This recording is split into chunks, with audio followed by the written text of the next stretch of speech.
Hi, I'm Steve from the Stonecrafting Workshop. Welcome back. For those of you that follow my channels and what have you, you'll know that I'm pretty keen on rock tumbling. And I thought you might like to see my latest rock tumbling acquisition. I think this is really so interesting. It's this Wessex ATC 126 rock tumbling machine. And it's very nearly 50 years old. So drop me the video and let's have a look at it, just for a matter of interest.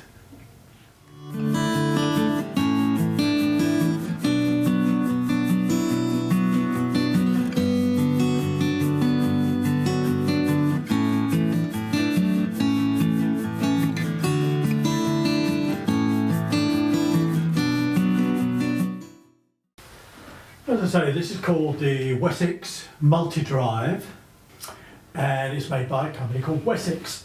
And it just so happens that I live in Wessex, or the part of the country that used to be Wessex. And this cost me the princely sum of £10.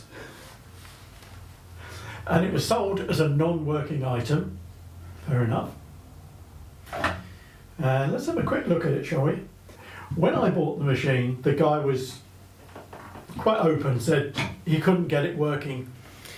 And it actually was set up like this. And he was offering it up and saying, well, it doesn't work. There's no way of getting it to work because it doesn't sit flat, what have you. And I thought, well, okay, I can have a look. I'm not bothered. I didn't buy it as a working tumbler. And it was only in, the tumbler came with 3 spare barrels, or 3 barrels. 1, 2, 3. And I just happened to notice that one of them rattled. And when I opened it, I found this little attachment. So I took that out and put this one in. And lo and behold, the barrels fit. Sometime in the 1970s, and I know that because as part of the paperwork somebody's included an old newspaper sheet from 1977, and the firm that made it is no longer in business as far as I know. And it comes in 2 parts. There's the motor and a carrier for the barrel. The motor drives this little spline shaft down here. If I turn that on,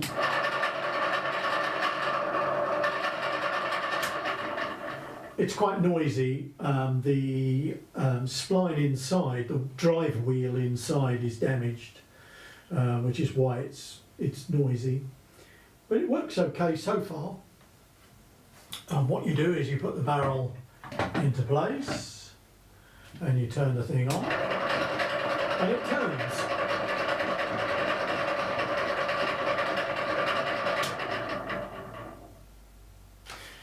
Let's have a quick look at the barrels. The barrels appear to be, by modern standards, over-engineered.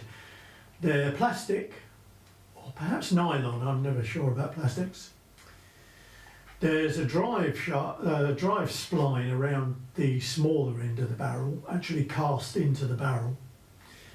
And there's another one that runs around the rim of the lid. So that's obviously a larger gear. It's got 2 nylon push holders, I don't know what they're, axles I suppose you call them, to sit into the bushes. The bushes are nylon or plastic, and they're actually removable. You can take both of these out and they sit in and out. And that would have been a nice feature if you were using this machine a lot, having the bushes so easily replaceable. The whole thing is engineered. It just doesn't feel like it's made, mass produced. The barrel lids are held on by 4 wing nuts.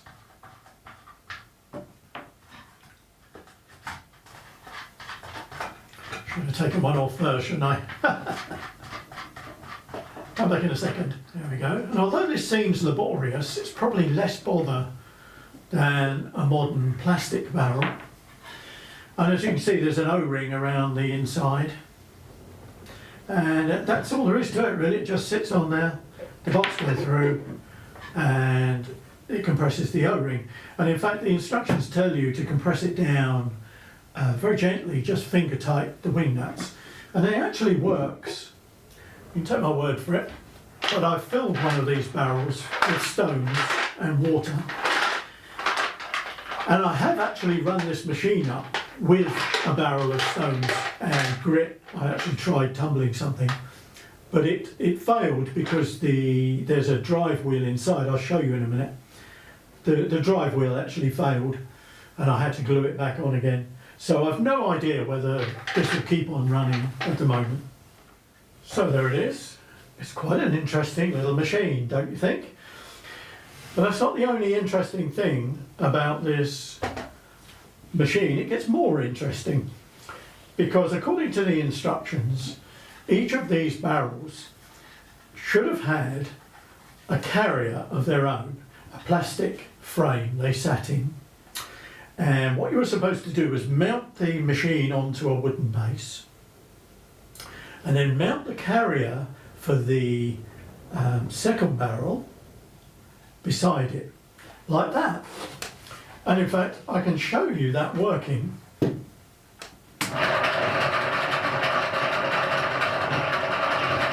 How it would have worked.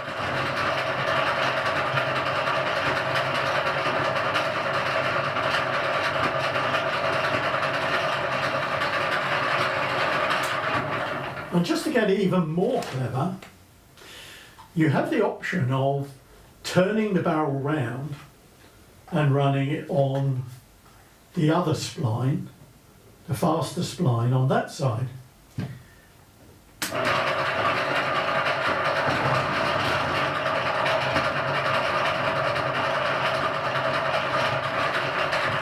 Depending on where you mount the carriers. And of course the base speed, the starting speed of the machine would be dictated by which way round you put this one. And you can change the speed by taking out the bushes on either side and replacing them with bushes that will allow you to run the machine with the larger of the two sides, the two gears, against the drive shaft. I can't do that because one of these is missing. I've only got one, so I can only run it on one speed at the moment. But the point is, you could have the barrel on two different speeds on the machine itself. And you can also have the barrels on two different speeds by changing the position of the carrier. And what's even more interesting is that the instructions say that this machine will drive up to 5 barrels. 5. Can you imagine 5 of them running in a row? Terrific, terrific stuff. Better still, you know, one there and one over here and one over there. Really interesting. I'm glad I got this. Let's have a quick look at the motor and see what's inside. There's the electric motor here. Make sure that's turned off. The electric motor's here. I don't know what sort of electric motor this is. I'm no electrical person at all. I'm complete ignoramus about electrics. But it's all run on these nylon geared splines. And in fact, if I turn this on now without touching the motor, if you look at this one down here, you can see how wobbly that is. And in fact, some of the teeth are actually broken off of the spline, which may explain here, that they've gone there. It may explain why it's so noisy. And also this is running fairly unevenly. So that's a shame really. It's just an interesting thing, isn't it? And that runs, the shaft runs through the plastic housing here.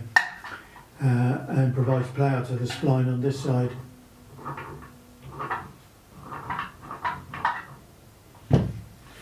So let's put the cover back on before I electrocute myself. Let's see if the thing runs with rocks in it. So I have run it for a couple of hours, and in fact it failed because that spline inside started turning. So I've taken it off and glued it back on. I've no idea whether this is going to work now.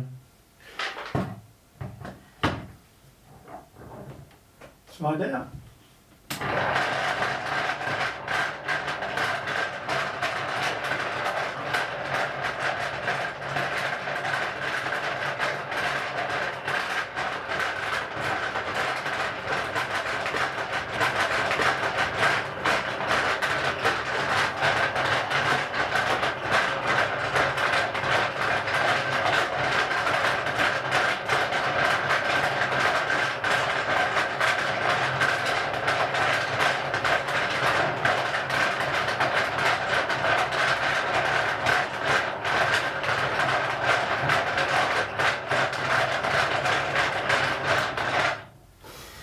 There you go.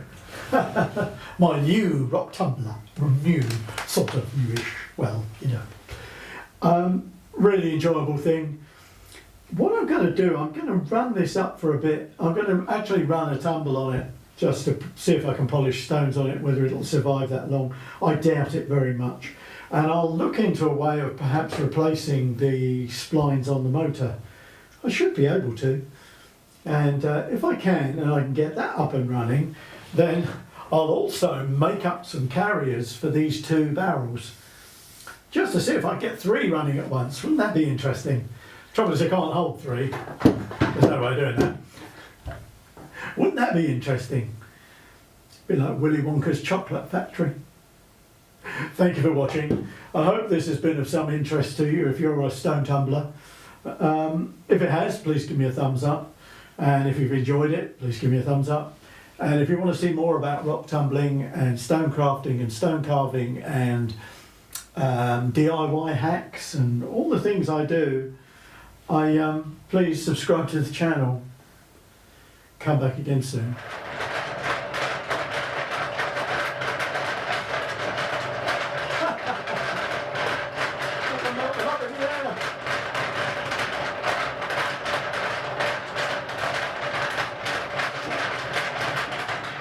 I've just got to get that going.